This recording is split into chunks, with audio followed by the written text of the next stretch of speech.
Hello friends, welcome to my channel ADMA always dedicated to main aim. Myself Mr. दीपक राणा। आज की class basically हम करने जा रहे हैं यूनिवर्स के बारे में, जिसको हम ब्रह्मांड बोलते हैं, जिसको हम स्पेस बोलते हैं, जिसको हम कॉस्मोस बोलते हैं। आज की क्लास में हम इसके बारे में जानेंगे क्या क्या फैक्ट्स हैं।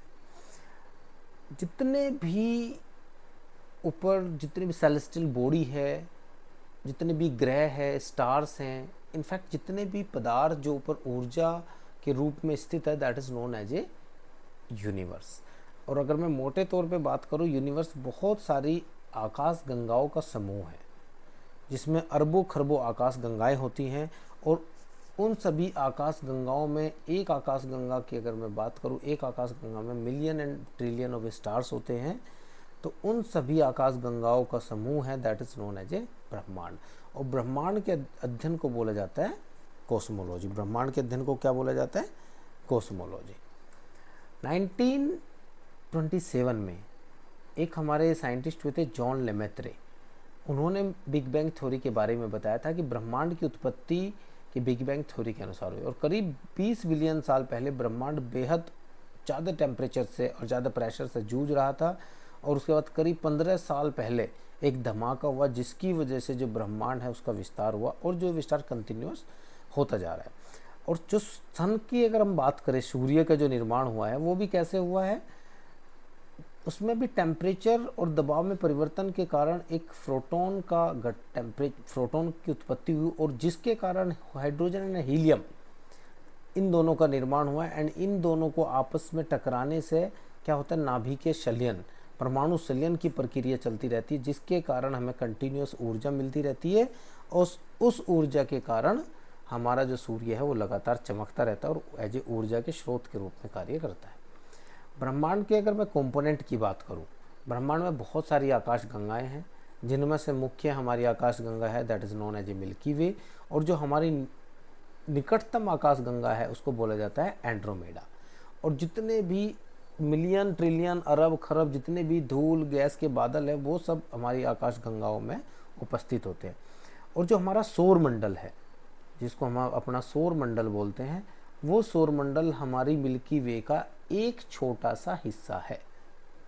अब आप समझ सकते हैं, एक मिल्की वे का सौर मंडल जो हमारा है, जहाँ सन है, हमारे जितने भी ग्रह है, ये एक सौर मंडल एक मिल्की वे का छोटा सा हिस्सा है। ऐसे पता नहीं कितने ज़्यादा सौर मंडल हमारी मिल्की वे में होंगे, और ऐसी अरबों खरबों मिल्की वे इस यूनिवर्स में हैं। तो कितना कुछ खोज करने के लिए अभी बाकी है हमारे जो ऑर्गेनाइजेशन है उनके द्वारा। सूर्य, चंद्रमा और रात्रि में चमकने वाली जितने भी वस्तु है, वो सबको सेलेस्टियल बॉडी या खगोलीय पिंड बोला जाता है।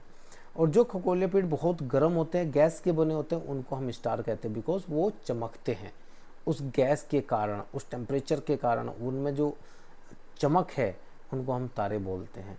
और इस तरह देखा जाए तो सूर्य भी एक तारा है। और तारों के जो विभिन्न समूह हैं, उन सभी को, जो ग्रुप्स है, उनको नक्षत्र कहा जाता है, जिसको बोला जाता है तारा मंडल भी जिसको बोल सकते हो, जिनको हम क्या बोला जाता है? तारा मंडल। आपने तारा मंडल के विषय में सुना होगा, तारों का समूह। तारा मंडल मतलब तारों का समूह, उसके बारे में हम देखते हैं। जैसे कि सप्तऋषि, आपने सप्तऋषि ने सबका नाम सुना है, जिसको उर्सा मेजर या ग्रेट बियर के नाम से भी जाना जाता है। और ये हमेशा इसकी फिक्स पोजीशन है, उत्तरी अक्षांश के क्षितिज के ऊपर ही हमेशा आपको देखने को मिलता है। इसके चारों तरफ इस तरह से बनाएंगे तो ग्रेट बियर की एक आकृति बनती है, जिसको हम ग्रेट बियर के नाम से भी जानते हैं। उसी तरह ध्रुव तारा, उसके चारों ओर बनाएंगे, उसको उर्सा माइनर के नाम से, नक्षत्र के नाम से, या फिर लिटिल बियर के नाम से भी जाना जाता है, जो हमेशा उत्तरी गोलार्ध में साल भर दिखाई देता है। And that is Orion. Orion एक बेसिकली देखा जाए तो ये भूमध्य रेखा पर स्थित है और दुनिया भर में दिखाई देता है। ये अगर देखा, ओरियन की है ये इमेज, ये हमेशा आपको भूमध्य रेखा पर दुनिया भर में दिखाई देता है। इस तरह की अगर मैं बात करता हूँ कि कॉन्स्टलेशन कितने तारामंडल है, तो हमारे आकाश गंगा में 88 तारामंडल है टोटल। तो ये कुछ मुख्य है। अब हम कुछ और भी बात करते हैं। ब्रह्मांड में क्षुद्र ग्रह, उल्कापिंड, धूमकेतु और उपग्रह भी पाए जाते हैं। अब क्षुद्र ग्रह क्या होते हैं? जो ऐसे पिंड जो सूर्य के चारों ओर घूमते हैं, गैर गोलाकार। देखो, गोलाकार हो जाएगा तो क्या हो जाएगा? जरूरी नहीं जो गोलाकार हो वो एक ग्रह हो, लेकिन उसकी ग्रह की एक अपनी अलग खास बात होती है। अगर मैं यहाँ पे ग्रह की बात करता हूँ, ग्रह में अपना घनत्व, अपना एक घनत्व होता है। अगर देखा जाए तो वो आकाश पिंड, चलो ग्रह के विषय में बात करते हैं हम। ग्रह क्या होता है? वो आकाशीय पिंड जो किसी तारे के चारों ओर परिक्रमा करते हो और उनका अपना गुरुत्वाकर्षण बल इतना पर्याप्त हो कि वो अपनी आकृति अगर उसकी है उसको बनाए रखने के लिए उसको सक्षम हो, तो इनको बोला जाता है ग्रह। मतलब इनका अपना गुरुत्वाकर्षण बल हो। बट ये जो हम बात करते हैं क्षुद्र ग्रह, मतलब नाम है क्षुद्र ग्रह, छोटे ग्रह जो गैर गोलाकार होती हैं बट सूर्य के चारों ओर हमारे घूमते रहते हैं। उल्का पिंड, ब्रह्मांड में तैरने वाली खंडित चट्टानें, जो भी ब्रह्मांड में चट्टानें तैरती हैं, जो भी छोटे छोटे चीज़ें एक दूसरे क्षुद्र ग्रह से टकराने के बाद में जो तैरते हैं, जो ऊपर घूमते रहते हैं, that is known as a उल्का पिंड। धूमकेतु, धूमकेतु आपने देखा होगा, पुच्छल तारा भी इसको बोलते हैं, जो जनरली हम देखते थे पहले, आसमान साफ होते थे, शाम को दिख जाते थे। छोटे बर्फीले और चट्टानी पिंड, अब ये बहुत इंपॉर्टेंट क्वेश्चन है। धूमकेतु क्या है?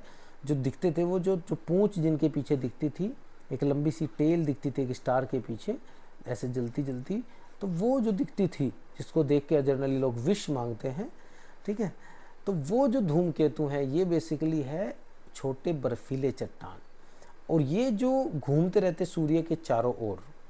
तो जब ये वातावरण के संपर्क में आते हैं, जब जिस तरह से वातावरण के संपर्क में आ जाते हैं, देन ये इस तरह से जो बर्फ़ की चट्टानें हैं, जो पीछे इनके बर्फ़ है, उसके साथ में कंडेंशन होकर ये आपको शाइनिंग दिखता है। उपग्रह, ग्रह से छोटा खगोलीय पिंड जो सूर्य के चारों ओर घूमते हैं। इस तरह से अगर मैं बात करूं तो और सारे चीज़ें भी है, जैसे कि आपने नाम सुना होगा ड्वार्फ प्लैनेट क्या होता है। अब मैं कुछ पॉइंट को मैं बोलना चाहता हूँ यहाँ पर। ड्वार्फ प्लैनेट, ड्वार्फ प्लैनेट क्या होता है? जैसे 2006 में अगर बात की जाए, एक फैक्ट है, प्लूटो को एक ड्वार्फ प्लैनेट का नाम दे दिया गया। प्लूटो को आपको सबको पता है हमारे जो सौर मंडल है उससे बाहर कर दिया गया, इसको ड्वार्फ प्लैनेट का नाम दे दिया गया, ठीक है। उसके बाद में अगर मैं बात करूँ रेड जाइंट, वाइट ड्वार्फ, ये पल्सर, ब्लैक होल, ये कुछ ऐसे जो नेम हैं, ऐसे जो पॉइंट्स हैं जिनको हमें जानना ज़रूरी है। चलो हम बात करते हैं ब्लैक होल के बारे में।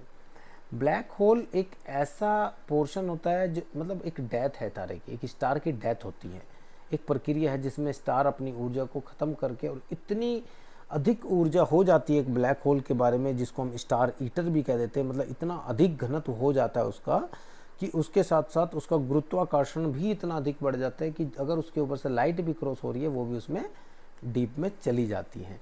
तो हमारी आकाशगंगा में भी एक ब्लैक होल है, क्या आप जानते हैं? और उसका नाम है सैगिटेरियस ए।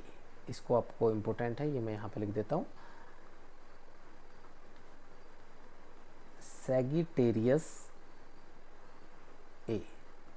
ये हमारी आकाशगंगा का मिल्की वे का एक हमारा ब्लैक होल है, ठीक है। नेबुलर क्या होता है? नेबुलर की बात करें हम, नेबुलर बहुत सारे पॉइंट्स हैं, बहुत सारे टर्म्स हैं जो हमारे जुड़े हुए। नेबुलर के होता है धूल एवं गैस के बादल, जितने भी हमारे धूल के गैस के बादल हैं उनको सबको हम क्या बोलते हैं?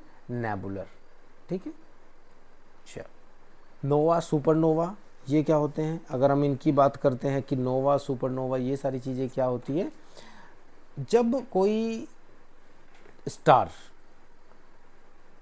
पूरा हीलियम में परिवर्तित हो जाए, पूरा उसका पूर्ण विस्फोट हो जाए, तो उसको हम सुपरनोवा बोलते हैं, और जब आंशिक स्फोट होता है तब उसको हम नोवा बोलते हैं, ठीक है। चलो अब इम्पोर्टेंट है ब्रह्मांड को। अब हम ब्रह्मांड में दूरियों को कैसे नापते हैं? किसी भी सेलेस्टियल बॉडी के, किसी खगोलीय पिंडों के बीच की दूरी को हम कैसे नापते हैं? हम बोले पृथ्वी से सूर्य की दूरी कितनी, पृथ्वी से चंद्रमा की दूरी कितनी है, इनको हम कैसे नापते हैं? तो ये सारी चीज़ें हम 3 तरीके से नापते हैं, एक प्रकाश वर्ष में, पार्सेक में एंड खगोलीय इकाई।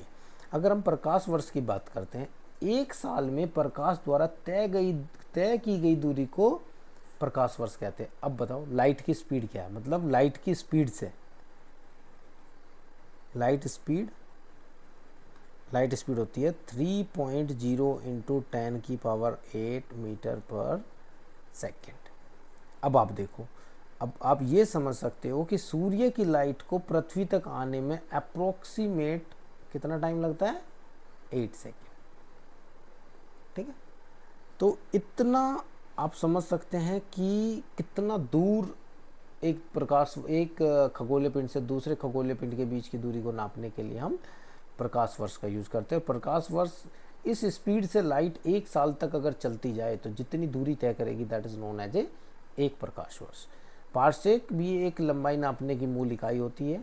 खगोलीय इकाई प्रकाश और सूर्य के बीच की दूरी के रूप में परिभाषित, मतलब एक खगोलीय इकाई की बात करें, प्रकाश पृथ्वी और सूर्य के बीच की दूरी के रूप में हमें उसे परिभाषित। पिछले साल में कुछ पूछे गए क्वेश्चंस हैं। पृथ्वी और सूर्य के बीच की अनुमानित दूरी लगभग कितनी है, दैट इज 150 मिलियन किलोमीटर। कौन सा नक्षत्र ग्रेट बियर के नाम से जाना जाता है, सप्तऋषि या फिर उर्स मेजर। गिरते हुए तारे को कौन सा नाम दिया जाता है, क्या बोला जाता है, that is known as a supernova.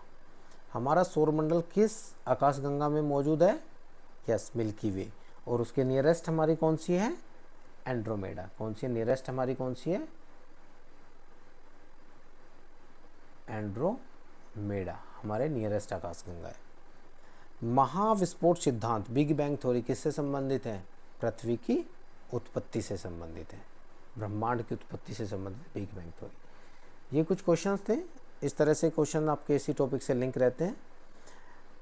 Thank you for watching the video. If you like, please do comment and share with your friends, and don't forget to subscribe the channel. Thank you.